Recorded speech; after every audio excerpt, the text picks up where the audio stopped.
I've been using the Pixel Fold as my all-day, everyday phone for the past month, and while it's clearly the most advanced Pixel experience right now, I beg anyone watching this video, please, please, please do not pay full price for this phone.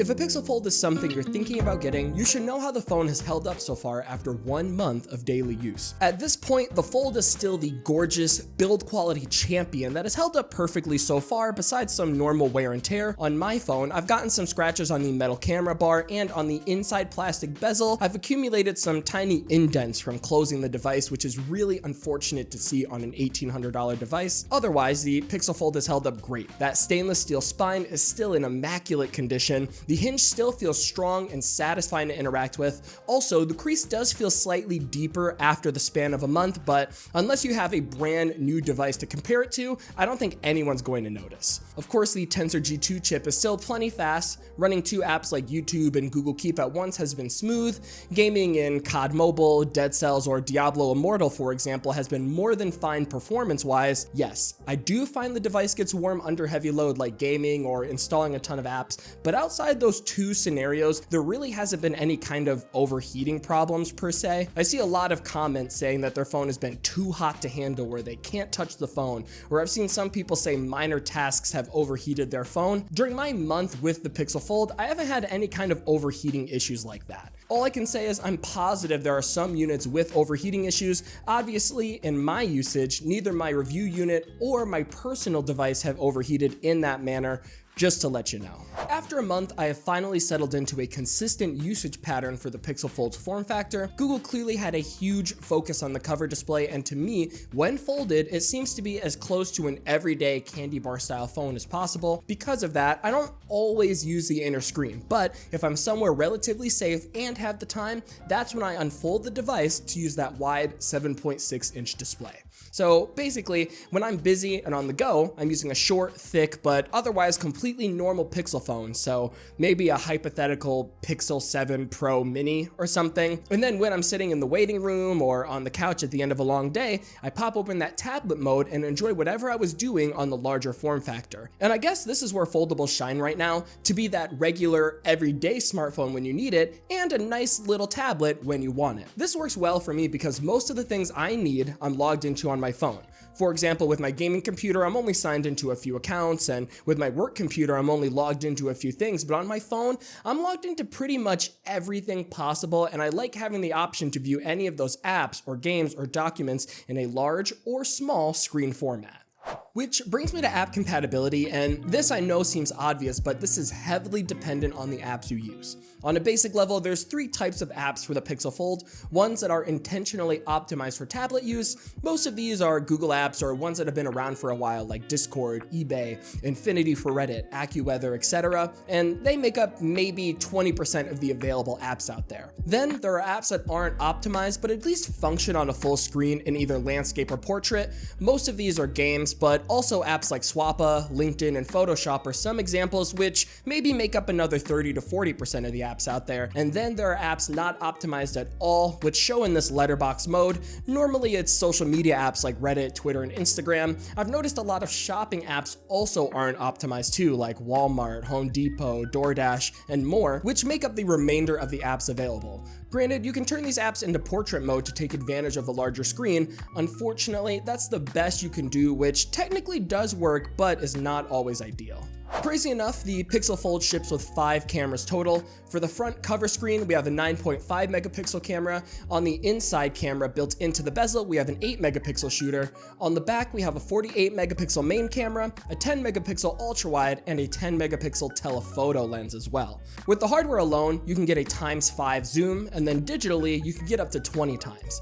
With that said, the star of the show on the Pixel Fold is definitely its photo capabilities. I would say compared to the Pixel 7, I find that both phones are almost identical in quality, which of course is a compliment to the Pixel Fold. The photos taken between the two are so close, I would say it's almost subjective. Overall, I do find the Pixel 7 to consistently take sharper and more vibrant photos, but like I said, the differences are so minor, I don't even think it's worth spending too much time on it. Videos are basically the same story. Both look almost identical, but the Pixel 7 is slightly better in sharpness and color.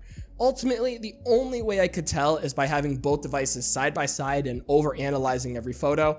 Otherwise, the Pixel Fold has a fantastic camera, probably the best in a foldable available at this time, and there are no complaints from me here.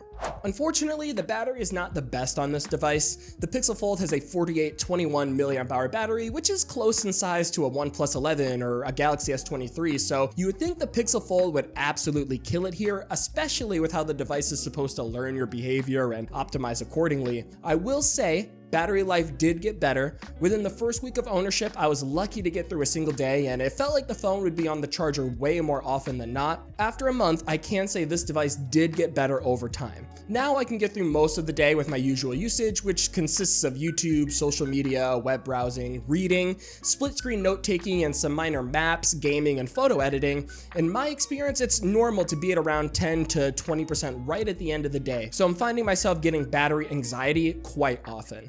It can still last, just not as comfortable as I would like it to. If you turn off all the extra features, I'm sure you can easily get through a full day with way more than 10 to 20%, but on an $1,800 phone, I am beyond frustrated at the thought of having to turn things off to get a decent day of battery. Not to mention, the lack of some real competitive fast charge makes it feel even worse. With the OnePlus 11 or a Samsung flagship, I can get a full charge within an hour, but with the Pixel Fold, it will always take more than 1 hour to get a full charge. Touching on the screen for a few moments, I have to say it's been pretty great for the most part. Watching content mainly on YouTube has been excellent, especially with the multiple folding modes to get the right angle. You can crop in to get a complete full screen-like effect, and on the inner display it helps a ton with immersion. Otherwise, you do get a lot of wasted space on the inside with huge black bars. As expected, the display in general is plenty vibrant and sharp. Playing games with the 120Hz frame rate is so satisfying when you can find some games that are compatible. Unfortunately, the Pixel Fold is not the best in outdoors. The inner display maxes out at 1450 nits, and with that, I find anything lower than 90% brightness to be pretty difficult to see. On top of that, the glare from the crease does get in the way when outdoors, so that does also work against you a bit.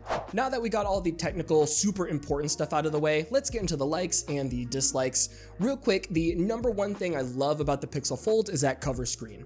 Having a wide cover screen like this makes me forget that I'm using a foldable entirely until I actually need that large inner display. Don't get me wrong, there are still some of those foldable quirks, but in day-to-day use, it feels like a completely regular phone, which does help a lot. I also love the various folding modes that come with the foldable form factor. Things like tabletop mode, tent mode, book mode, and all the uses in between give foldables that extra layer of usefulness in certain situations. Not to mention, it is just so addictively fun to use a foldable, and there are so many unexpected uses that actually make phones exciting to use again.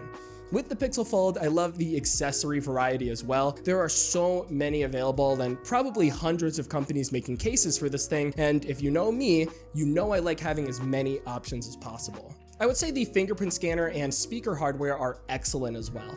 The fingerprint scanner is very accurate and works 90% of the time, and as for the speakers, I find that they're loud enough for a tablet form factor, but could still be much better in my opinion. And as for the last major aspect I like about this phone, I'd have to go with the IP8X water resistance. This protects against submersion less than 1 meter in fresh water, and it's just a nice peace of mind to have.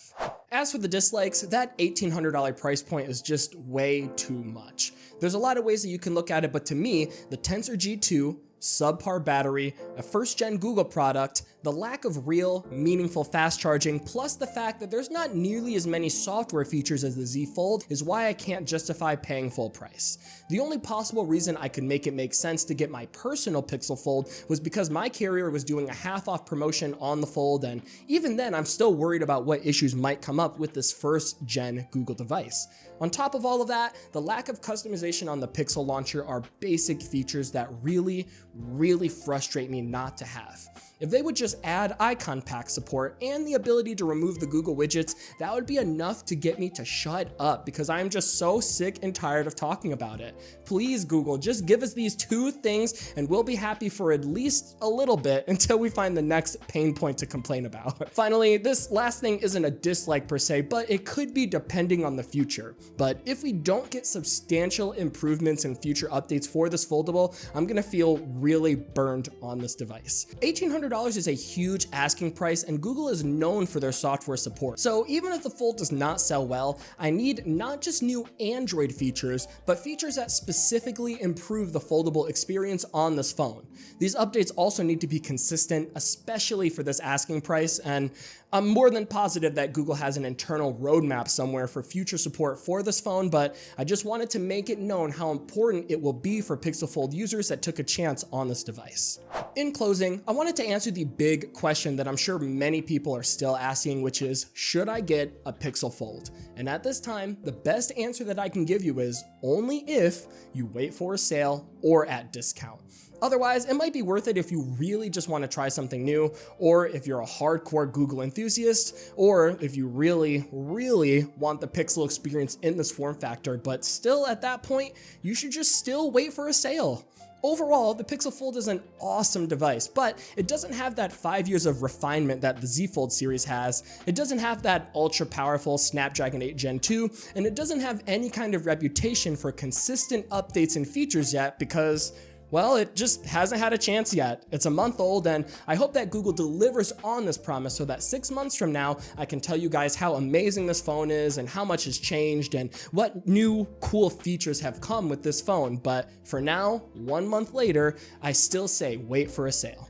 Other than that, guys, this has been everything that I have to share about the Pixel Fold. If you have any questions, please leave some comments below and either myself or the community will get to them.